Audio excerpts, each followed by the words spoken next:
Modern history के video में आपका स्वागत है। तो आज हम लोग बात करेंगे सबसे पहले तो एक चीज़ आपको बताना चाहूँगा कि रिफॉर्म्स एंड पीजेंट्स रिवोल्ट्स के बारे में आने से पहले, उस टॉपिक पे आने से पहले मेरा एक टॉपिक और रह जाता है जिसे मैं कहता हूँ कि 19th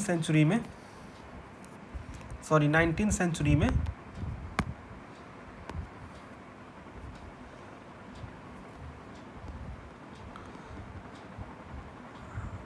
जो ब्रिटिश एम्पायर का एक्सपेंशन होता है।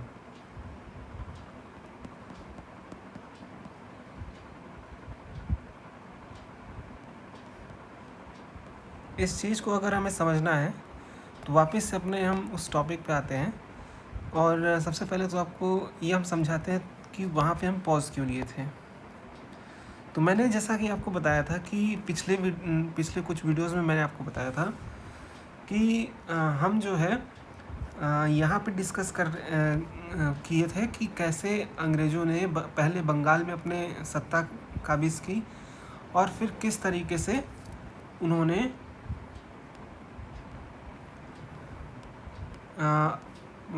पहले मराठों को और फिर मैसूर के टीपू सुल्तान को हराया था। हम इसमें ये भी बात किए थे कि जब मुग़ल सल्तनत अपने गर्दिशों के दिन में थी, यानी कि जब मुग़ल सल्तनत के सितारे गर्दिश में थे, तब उसकी कब्र पे कुछ नए राज्य का उदय हुआ था, जिनमें से कुछ के बारे में हमने आपको बता दिया था और कुछ के बारे में हमें आपको कहानी आगे की बतानी थी। तो जो बचे हुए राज्य थे उनके बारे में हम अब आज बात करने जा रहे हैं। तो हमारे जो राज्य रह गए थे उनमें से 2 राज्य ऐसे जिनके बारे में हमें जानना होगा, लेकिन मैंने इस टॉपिक को इसलिए कवर नहीं किया क्योंकि इसका मेन मकसद ये था कि मैं चाहता था कि आपको एक ये समझ में आए कि इसको कवर अगर मैं कर लेता तो आपको फ्रंटियर पॉलिसी फिर समझने में थोड़ी सी दिक्कत आ जाती, क्योंकि इस किताब में जो शेखर बंदोपाध्याय है उसमें इस हिसाब से नहीं दिया है जैसा मैं चाह रहा था। फ़िलहाल कोई बात नहीं, मैं वापस से उस पे आता हूँ, अपने चीज़ पे आता हूँ जहाँ पे मैं छोड़ा हुआ था। तो ये आप एक नक्शा देख लीजिए और ये नक्शा है 1857 तक का। ये कैसे बनता है, इस पे हम अब इसी की कहानी शुरू हम करते हैं।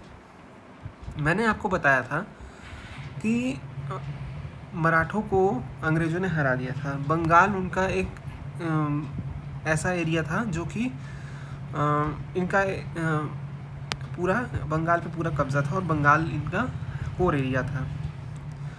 मैसूर को इन्होंने हरा दिया था और यहाँ पे जो एग्जिस्टिंग जो अराविडू डायनेस्टी थी उसको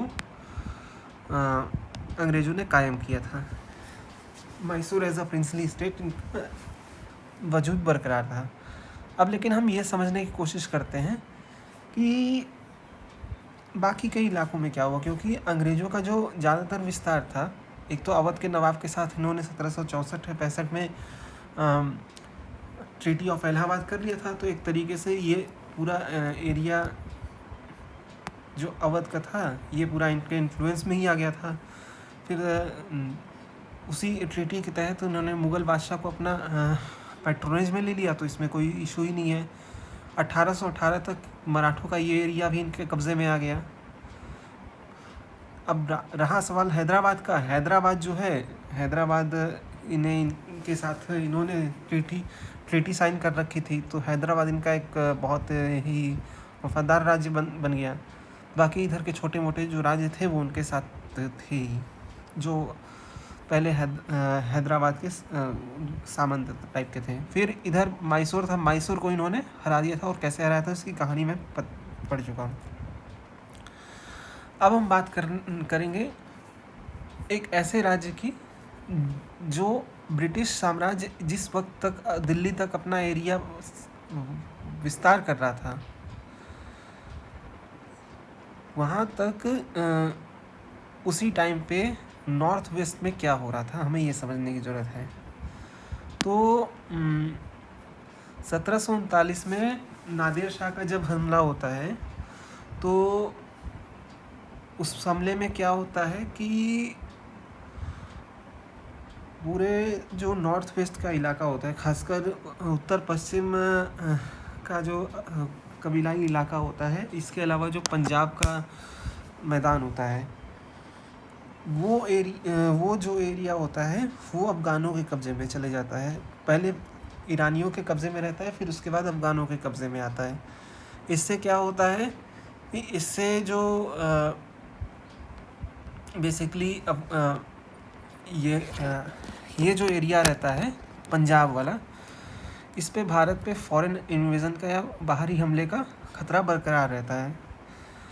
तो अफ़गानिस्तान से अफ़गानों के जो हमले होते हैं, जिसको लीड करता है अहमद शाह अब्दाली, वो लगातार पंजाब पे हमले करते रहता है। और इसी का एक असर हमें देखने को मिलता है 1761 में पानीपत का तीसरा युद्ध, थर्ड बैटल ऑफ पानीपत।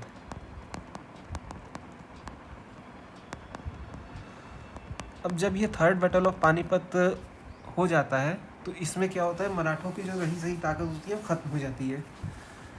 अब मराठों की जो रही सही ताकत होती है वो ख़त्म हो जाती है। इसका अंग्रेज़ फ़ायदा उठाते हैं। कैसे फ़ायदा उठाते हैं ये तो मैंने आपको बता दिया। लेकिन पंजाब में क्या होता है इधर, अब ये समझने की ज़रूरत है।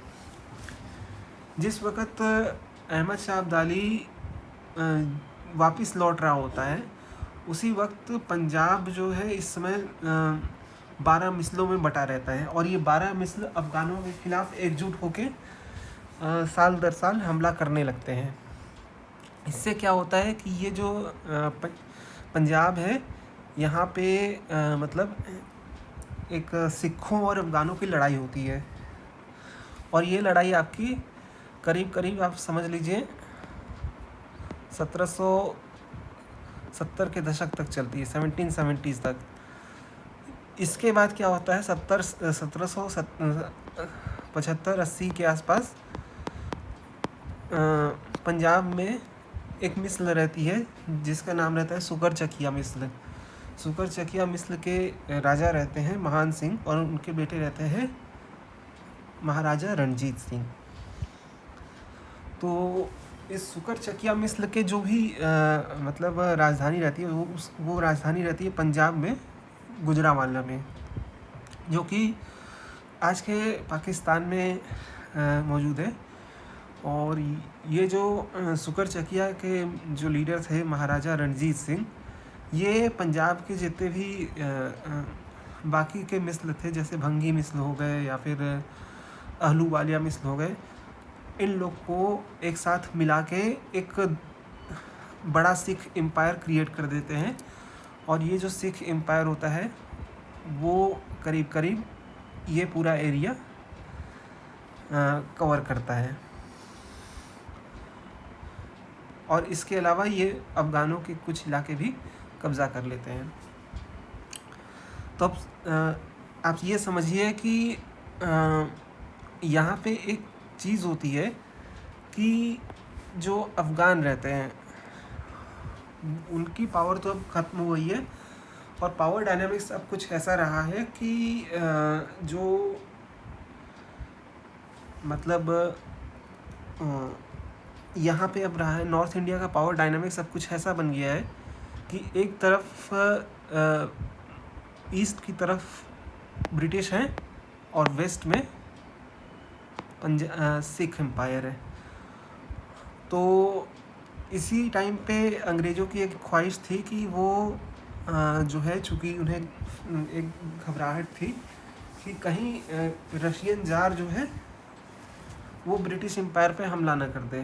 तो इसलिए वो चाहते थे कि एक ब्रिटिश एम्पायर और रशियन एम्पायर के बीच में एक ऐसा मतलब एक ऐसा राज्य हो, एक ऐसा देश बफर के तौर पे हो, जो एक उनके सिक्योरिटी प्रॉब्लम जो होता है उसे सिक्योर कर सके और उनका जो ब्रिटेन का जो ताज है वो सुरक्षित रह सके। हालांकि ये आगे की कहानी है, लेकिन समझ लीजिए कि ये 1830 तक सीन चलता है।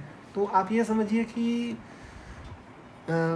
इस चीज़ को तय करने के लिए कि यहाँ पे कोई प्रॉब्लम ना हो, महाराजा रणजीत सिंह के साथ अंग्रेज़ों की ट्रीटी हो जाती है, जिसके तहत ये होता है कि जो सतलुज नदी का जो पूर्वी इलाका है वो अंग्रेज़ों के कब्ज़े में रहेगा, मतलब अंग्रेज़ों के डोमेन में रहेगा, और यहाँ पूर्वी इलाके में महाराजा रणजीत सिंह हमला नहीं कर सकते या फिर विस्तार नहीं कर सकते। वही पश्चिम की तरफ जो है जितना इलाका मिला है वो जितना चाहे वो अपना एक्सपेंशन करें, उसमें कोई दिक्कत नहीं है। तो ये तो सीन चलता रहता है। तो इसमें क्या होता है कि रणजीत सिंह जो है पूरा इसका फ़ायदा उठाते हैं और अफ़गानिस्तान के बहुत सारे इलाके हैं वो अपने सिख एम्पायर में इंक्लूड कर लेते हैं। इन्हीं में एक इनका सेनापति रहता है जिनका नाम रहता है हरि सिंह नलवा। आई होप आपको दिख रहा होगा। तो ये जो हरि सिंह नलवा रहता है ये नॉर्थ ईस्ट की तरफ जाता है और ये पूरा लद्दाख तक का पूरा एरिया अपने कब्ज़े में ले लेता है, लद्दाख और जम्मू कश्मीर का। तो ये सिख एम्पायर जो पहले यहाँ तक था वो उसका जो वास्तविक टेरिटरी हो जाता है। मैं थोड़े डिफरेंट कलर से इसको कर दे रहा हूँ ताकि आप समझ पाएँ कि अब सिख एम्पायर ऐसे हो गया था।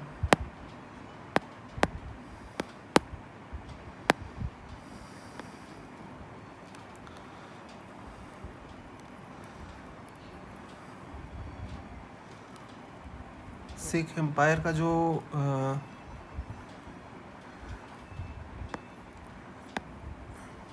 कब्ज़ा था वो कुछ ऐसे हो गया था। बाकी जो ब्लू जोन में है वो तो आपका अंग्रेज़ों का एरिया है ही।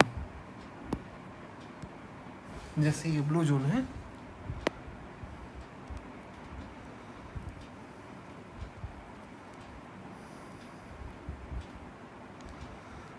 तो 1800 के आसपास तक का सीन ये है कि जितना ब्लू जोन है वो अंग्रेज़ों का है, अंग्रेज़ों का इन्फ्लुएंस है, और बाकी जो एरिया है वो पंजाब का है। तो अब आप समझिए। और फिर इधर नीचे की तरफ जो है एक तीसरी पावर भी एग्जिस्ट करती है जो कि सिंध में रहती है, उसको हम कहते हैं तालपुर के अमीर। तो इनकी भी कहानी अभी हम डिस्कस करेंगे। तो मेन चीज़ ये है कि अभी हम सिख की बात करते हैं। तो सिखों का ये जो एम्पायर है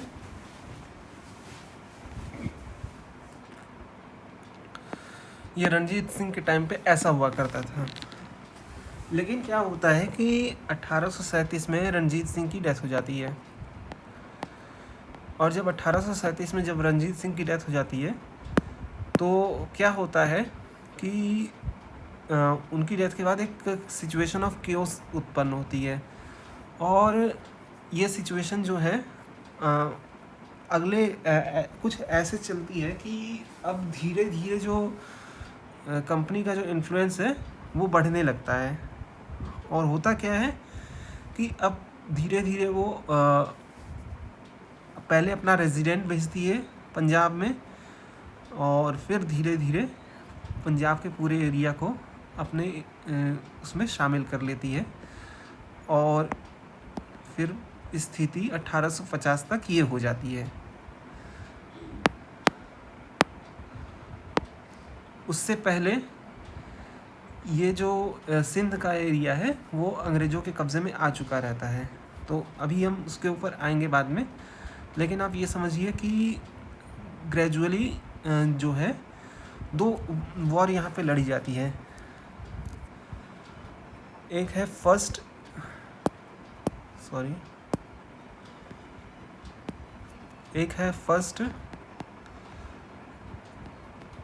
एंग्लो सिख वॉर,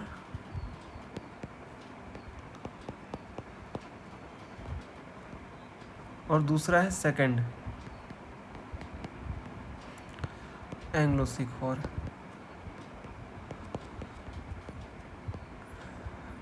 और इसके तहत क्या होता है कि जो सिखों के जो राजा रहते हैं, जो नवजात राजा रहते हैं जिसका नाम दिलीप सिंह रहता है, उसे लंदन भेज दिया जाता है पढ़ाई, और वहाँ पे वो लंदन में ही उसे पेंशन बना के वहीं पे रहने को दे दिया जाता है। और पूरा जो सिख राज्य है, खालसा राज्य, उसे ब्रिटिश एम्पायर में या ईस्ट इंडिया कंपनी के टेरिटरी में मिला लिया जाता है। और यहाँ के जितने भी सैनिक हैं उन्हें ईस्ट इंडिया कंपनी के सैनिकों में इंक्लूड कर लिया जाता है। और तो ये रहता है। और ये घटना कब होती है? ये घटना होती है 1849 तक। 1849 तक ये पूरा एरिया जो रहता है पंजाब पूरा ईस्ट इंडिया कंपनी के हाथ में आ जाता है। पहला सिख वॉर 1847-48 में होता है, और अगले ही साल 48-49 तक ये पूरा पंजाब आ जाता है। तो ये सीन यहाँ पे रहता है, पंजाब पूरा ब्रिटिश के अंदर में कब्जे में आ जाता है। अब सीन ये हो गया कि अब अंग्रेज़ों का जो पूरा एरिया है यहाँ पे हो गया। और जो मैंने बताया था कि जो लद्दाख और जम्मू कश्मीर का जो एरिया था वो वो गुलाब सिंह को दे दिया जाता है, जो कि एक डोगरा राजपूत रहता है। और फिर उसी के बाद से जम्मू कश्मीर जो है एक प्रिंसली स्टेट के तौर पे डोगरा प्रिंसली स्टेट के तौर पे रूल करता है, और जो कि आगे चल के भारत के लिए सिरदर्द बनता है जब इंटीग्रेशन ऑफ प्रिंसली स्टेट होता है। ये तो हो गया पंजाब का। अब हम समझते हैं सिंध का। तो पंजाब क्यों कब्जे में लिया गया था? क्योंकि पंजाब जो है एक ग्रैंड पॉलिसी के तहत सबसे पहले रोड़े में आ रहा था, रोड़ा अटका रहा था पंजाब। तो रोड़ा ना अटकाए उसके लिए और उनका जो ग्रैंड विज़न क्या था ब्रिटिश का ग्रैंड विज़न ये था कि रूसियों को भारत में आने से रोकना। और इसके लिए उनका ये आइडिया था कि वो अफ़गानिस्तान में अपना असर बनाना चाहते थे। और अफ़गानिस्तान के रास्ते में सबसे बड़ा राज्य जो आता था, सबसे बड़ा रोड़ा था, वो था पंजाब। ठीक उसी तरह से पंजाब से अगर कोई न चाहे रास्ते से, तो उसके लिए सबसे सही और सहूलियत भरा रास्ता था सिंध। तो सिंध के रास्ते से अंग्रेज़ जाना चाहते थे पहले, तो उनका निशाना सबसे पहला सिंध ही बना था। लेकिन मैंने पंजाब के बारे में इसलिए बताया क्योंकि पंजाब एक बड़ा राज्य था और पंजाब एक महत्वपूर्ण राज्य था। इसके आने से बहुत बड़ा असर पड़ा। लेकिन खैर हम सिंध पे आते हैं। तो सिंध में इस समय तालपुर के अमीरों का जो रूल था वो आप चल ही रहा था। और मैंने ये भी बताया कि ये जो पूरा एरिया था ये सिंध का एरिया था, और खैरपुर और बहुत थट्टा ये सब एरिया इनके कब्ज़े में रहता था। इसके बगल में बलूचिस्तान भी है, तो उस पर भी हम अभी थोड़ी देर में आते हैं। बलूचिस्तान में कलात कबीलों का रूल था, और ये अंग्रेज़ों के उसी ग्रैंड विज़न के तहत इसके साथ अलग बर्ताव किया गया जो सिंध के साथ नहीं किया गया। सिंध के साथ क्या हुआ? तो सिंध के साथ ये हुआ कि यहाँ का जो अमीर थे पहले तो इनसे दोस्ती की गई, ठीक है।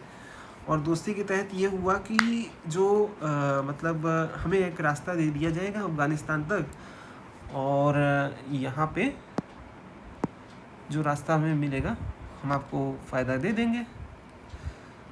तो लेकिन क्या हुआ कि सिंध जो है सिंध के जो अमीर थे वो हर तरीके से मदद करने को तैयार थे, लेकिन फिर भी अंग्रेज़ों के अंदर इतनी नीचताई थी कि वो सिंध के राजा को किसी तरीके से सिंध के इलाके को कब्जाने चाहते थे, क्योंकि उन्हें लगता था कि ये अगर ये अंग्रेज़ी ईस्ट इंडिया कंपनी के कब्ज़े में आ गया तो ये फ़ायदेमंद रहेगा सौदा।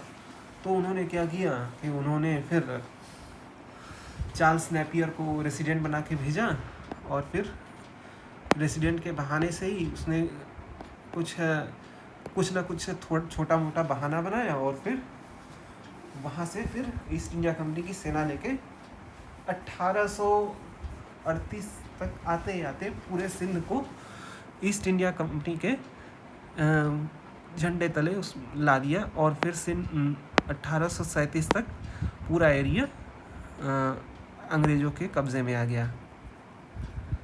तो ये हुआ सिंध की भी कहानी ख़त्म यहाँ पे। अब रहा बलूचिस्तान का केस। तो बलूचिस्तान का केस ये है कि बलूचिस्तान में कलात कबीलों का राज था, और जो बलूचिस्तान का ये वाला एरिया है जो बॉर्डर से लगता हुआ एरिया है, थोड़ा सा मैं अलग पेन से हाईलाइट कर दे रहा हूँ। ये वाला जो एरिया है, यहाँ पे बलूचिस्तान के मतलब कबीले से बात करके ये एरिया अंग्रेज़ों ने अपने कब्ज़े में ले लिया लीज़ के तौर पे। और इसके अलावा जो यहाँ पे और पंजाब से बातचीत करके जो फ्रंटियर के जितने भी इलाके थे यहाँ पे इनका कब्ज़ा हो गया। अब अंग्रेज़ों का सीधा क्लैश होना था अफ़गानिस्तान से, लेकिन बलूचिस्तान के साथ जो इनका वो था वो एक ऑटोनोमस मतलब ऑटोनोमसली ट्रीट करते थे बलूचिस्तान के साथ। तो कुछ खास कॉन्फ्लिक्ट अंग्रेज़ों का बलूचियों के साथ हुआ नहीं था, क्योंकि अंग्रेज़ों का मेन फोकस था इस समय अफ़गानिस्तान पे। तो ये तो हो गया, हम कुछ राज्यों के बारे में बात कर लिए, और अब हम बात करते हैं इनकी फ्रंटियर पॉलिसी के बारे में। तो फ्रंटियर पॉलिसी का सीन ये है कि अब तक आप समझ गए होंगे कि जो कुछ कैसे करके इनका जो राज्य है वो ऐसे हो गया था। अब अंग्रेज़ों का सीन ये है कि जैसा कि मैंने बताया, एक ग्रेट गेम का हिस्सा चल रहा था 19वीं सेंचुरी में, और इसके तहत अंग्रेजी साम्राज्य और रूसी साम्राज्य के बीच में एक क्लैश ऑफ थ्रोन चल रहा था, एक गेम ऑफ थ्रोन चल रहा था, जिसके तहत वो क्योंकि रूस को चाहिए था कि एक गर्म पानी के सोते की ज़रूरत थी, क्योंकि उसके पास जितने भी बीचेस थे समुद्र के वो सब ठंडे थे। तो वो चाहता था कि कोई ऐसा रास्ता मिले जिससे कि उसे गर्म पानी के समुद्र के रास्ते मिले, तो ताकि उसका भी ट्रेड रूट बढ़ सके। लेकिन इस रास्ते में सबसे बड़ा टांग अड़ाड़ा था ब्रिटिश एम्पायर। तो दोनों चाह रहे थे कि हिंद महासागर में दोनों की पहुंच हो, दोनों का दबदबा हो। इंडिया में ऑलरेडी इस समय ब्रिटिश बैठे हुए थे, और वो किसी भी सूरत में नहीं चाहते थे कि वो मतलब इंडियन ओशन में आए। वहीं रशियन एम्पायर की अगर हम बात करें तो वो चाहता था कि कोई काला सागर के अलावा भी उसके पास कोई ना कोई तो रास्ता होना चाहिए ताकि वो ट्रेड कर सके, और उसके जो भी चीज़ें थी वो मिल सके उसे। तो इसलिए एक गेम क्लैश ऑफ गेम होता है, और यहाँ पे इससे हम कहते हैं ग्रेट गेम। और ये ग्रेट गेम जो होता है इसका टारगेट बनता है अफ़गानिस्तान, क्योंकि ईरान में ऑलरेडी मतलब एक तरीके से अंग्रेज़ों की कोशिशें फेल हो गई थी। तो उसे लगा कि अफ़गानिस्तान में वो ज़्यादा कामयाब हो सकता है, तो अफ़गानिस्तान के साथ उसने एक बातचीत करने की कोशिश की। लेकिन अफ़गानिस्तान को उस समय का जो अमीर था, जो उस समय का राजा था, शाह था, उसका नाम था वज़ीर अकबर खान। वो नहीं चाहता था कि मतलब वो अपने आप को संप्रभु और स्वायत्त चाहता था, खुद मुख्तार के तौर पे राज करना चाहता था, और अंग्रेज़ों के दबदबे को स्वीकार नहीं करता था। तो इसी में पहला एंग्लो अफ़गान वॉर होता है, और इस एंग्लो अफ़गान वॉर का सबसे बड़ा नतीजा ये होता है कि यहाँ पे अंग्रेज़ों की हार हो जाती है। तो इसी हार का एक्चुअली में बदला लिया जाता है सिंध से, और फ्रस्ट्रेशन में आके चार्ल्स नेपियर जो है सिंध पे कब्ज़ा कर लेता है। तो वो कहते हैं ना कि जब गुस्सा आते हैं तो फिर किसी और का बदला कहीं और निकल जाता है। तो सिंध के साथ यही हुआ, वो एक बलि का बकरा बन गया, अंग्रेज़ों के गुस्से का वो शिकार बन गया, क्योंकि अंग्रेज़ों को अपना फ्रस्ट्रेशन निकालना था और उन्होंने सिंध पे निकाल दिया फिर। तो ये तो रहा पहला। फिर दूसरा भी रहता है। तो जो दूसरा फ्रंट मतलब अफ़गान वॉर होता है वो 70s के दशक में होता है। यहाँ पे क्या होता है कि यहाँ पे अंग्रेज़ जीत जाते हैं और अंग्रेज़ अपने पपेट रूलर बैठा देते हैं, और बातचीत चलती है किसी तरीके से यहाँ पे अंग्रेज़ों का दबदबा रहे हैं। तो यहाँ तक आते आते एक ग्रेट गेम का जो है एक क्लियर कट विनर दिख जाता है कि अंग्रेज़ हैं। लेकिन 90s के दौर में क्या होता है कि यहाँ पे जो अफ़गानिस्तान में सीन ये होने लगता है कि वहाँ का जो रूलर है उसके खिलाफ वहाँ पे वहाँ की जनता ही भड़क जाती है, और वहाँ के जितने भी कबीले हैं वो आपस में इकट्ठा होकर अंग्रेज़ों पे हमला करना शुरू कर देते हैं। लेकिन किसी तरीके से अंग्रेज़ करते कराते अंग्रेज़ जो है यहाँ के विद्रोह को शांत कर देते हैं। लेकिन आखिरकार 1919 तक आते आते अंग्रेज़ों को ये मानना ही पड़ता है कि चलो यार ठीक है, जान छोड़ो हमारी, वैसे भी ग्रेट गेम अब का कोई औचित्य रहा नहीं।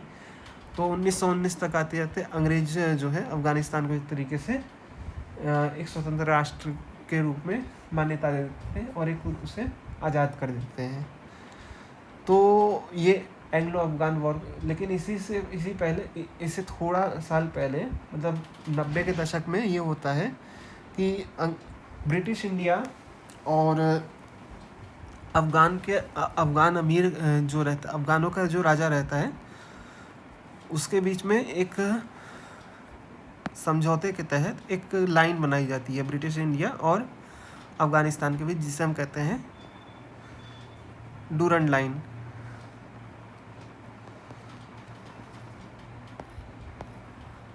अगर मैं आपको साफ साफ दिखा सकूं तो आप समझ पाएंगे कि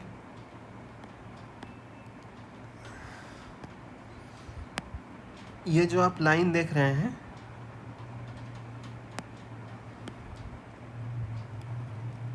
इसी को कहते हैं डूरंड लाइन।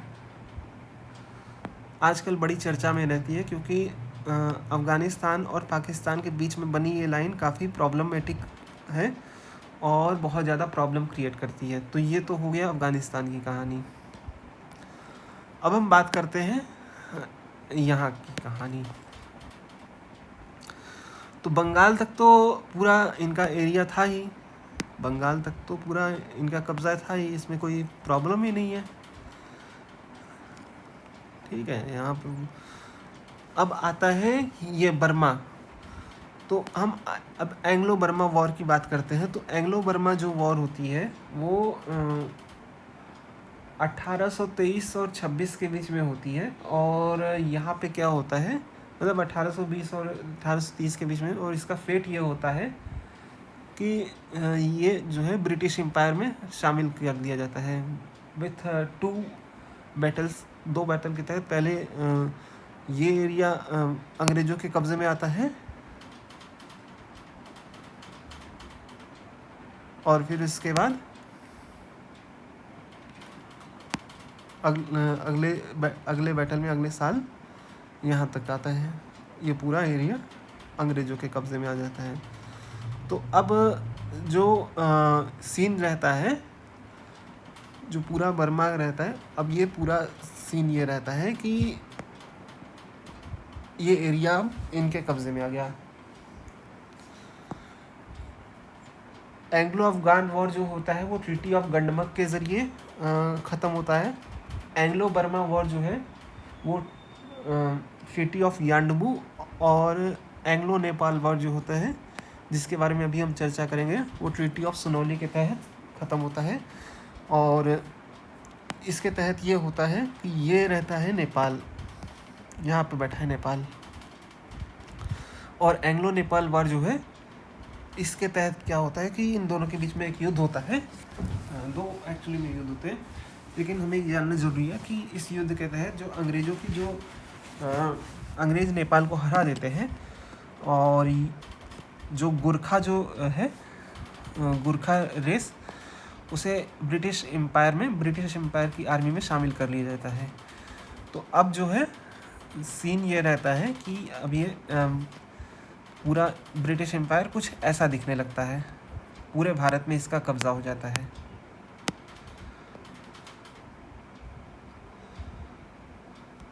ये ऐसे कुछ हो जाता है। तो अब हम यहाँ तक समझ गए हैं कि कैसे कैसे अंग्रेज़ों ने पूरे भारत को कब्ज़े में ले लिया था। अब हम अगले वीडियो में ये समझेंगे कि कैसे अंग्रेज़ों के खिलाफ भारत में जन विद्रोह होता है और धर्म सुधार आंदोलन के क्षेत्र में भी इन आंदोलन का भी क्या योगदान रहता है। और इसके अलावा हम ये भी पढ़ेंगे कि 1857 का जो विद्रोह रहता है वो इतना वाटरशेड मूवमेंट क्यों रहता है और फिर आखिर उसकी क्या घटनाक्रम और क्या एक्चुअली में उससे जुड़े चीज़ें क्या हैं, हम उसके बारे में बात करेंगे। मिलते हैं आपसे नेक्स्ट वीडियो में, तब तक के लिए अपना ध्यान रखिए। Good bye.